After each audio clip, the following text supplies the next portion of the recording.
So on the farm here, you seem to have a lot of enthusiastic help. Can you tell us a bit about the help? Sure. Well, we have a team of about 30, at any point about 30 interns who receive college credit for their work with us, and volunteer apprentices who are here to learn and basically gain some skills on what it's like to run a farm, urban or otherwise. A really big, important part of what we do here, beyond just food production and beyond educating young children about food, is to help provide a location that's within many folks' reach that can allow them to explore possibilities of a career opportunity in agriculture. Many people that we have on the team were born and raised in the city, have limited means, and although they would love to just go out to the country for a season and woof somewhere, they simply can't do it. So here, being so central in the city, we're allowing folks to come here and have those experiences here before one day potentially going out into the country. Well, that's encouraging. So we're looking at the soil here. The soil seems to have a lot of aggregate in it. Tell us about the soil. Yeah, it's a really actually lightweight green roof blend. It's blended specifically for this purpose, and it's actually, the base is an organic mushroom compost. It's the byproduct of mushroom cultivation, blended with, exactly right, lightweight mineral aggregates. It's nutrient rich, but maintaining that nutrient density when we plant as much as we do is a real challenge. That's one of the most challenging aspects of rooftop farming. So farming on a rooftop, your soil is what, maybe 10 inches to a foot deep? And with irrigation and rain, etc., how do you keep the nutrients in the soil? It's a big challenge. We have a lot of erosion, and obviously the constant water flow keeps our nutrients leaching out of the farm. But one great thing great aspect of being an urban farm is that we're very close to a large municipal waste stream, a nearly infinite municipal waste stream. So we have folks bring up their compostables to us. We work with local nonprofits and organizations that also source from local markets and cafes, and we compost them up here and then spread the nutrient back onto our planting beds. Fantastic. Here we are in early June, and we just have the first of the summer squash, the Costata romanesco. It's gorgeous looking. What else are you harvesting right now? I've got right here some beautiful rainbow chard, bright lights and neon lights chard. And I love our chard. It's got a natural salinity to it. You really have to add very little salt to make this just a gorgeous saute. I like to do it with just a little olive oil, garlic, and maybe some chili flake too, if you like it hot.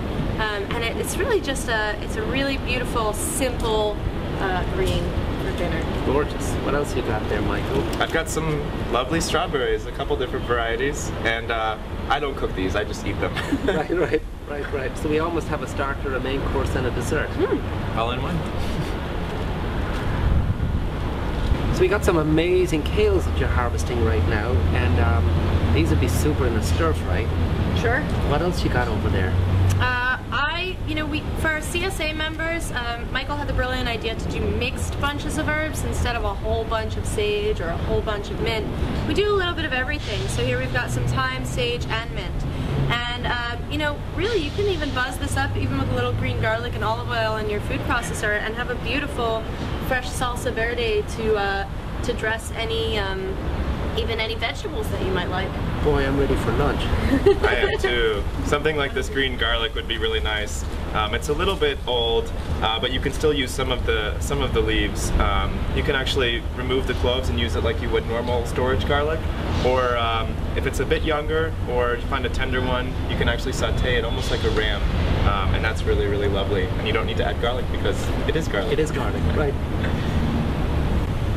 So tell us about the environmental impacts of having a rooftop farm. Yeah, we actually do a couple really important things for our ecosystem here in New York City. Other than diverting a lot of the waste stream for our compost pile, we also manage quite a bit of the stormwater, which is very, very important to New York City because we have so many impervious surfaces. It's a concrete jungle here, so when it rains, all of that water enters the sewer system, which becomes overwhelmed and then has to vent gray water or wastewater into the local waterways. So by absorbing a lot of it and just slowing the rate at which it enters the sewer systems, we're really, really able to help New York City manage its stormwater. We also cool and clean the air around us, reducing urban heat island effect. And we reduce the heating and cooling needs of the building beneath us by a significant degree. Wow, it's a win-win situation all around. It really is. Cool. So Anastasia, Michael, we'd like to thank you very much for inviting us here to the Brooklyn Grange farm. Now, if people wanted to contact you, how would they go about doing that? Yeah, the best way is to shoot us an email, info@brooklyngrangefarm.com. info@brooklyngrangefarm.com. And visit our website, brooklyngrangefarm.com. And we also run a Facebook page and a Twitter account so people can stay in the loop. Fantastic. If you're local, you're welcome to just stop on by any Wednesday afternoon from 12 p.m. to 6 p.m. between the months of May and October. And that's when we welcome the community up to get some fresh air and enjoy the farm. And your address is? 37-18 Northern Boulevard in Long Island City, Queens. Perfect. Thank you. Thank you so much, Really Paul. appreciate it. It's a Thanks very pleasure much. having Yes, you. indeed. Thank you.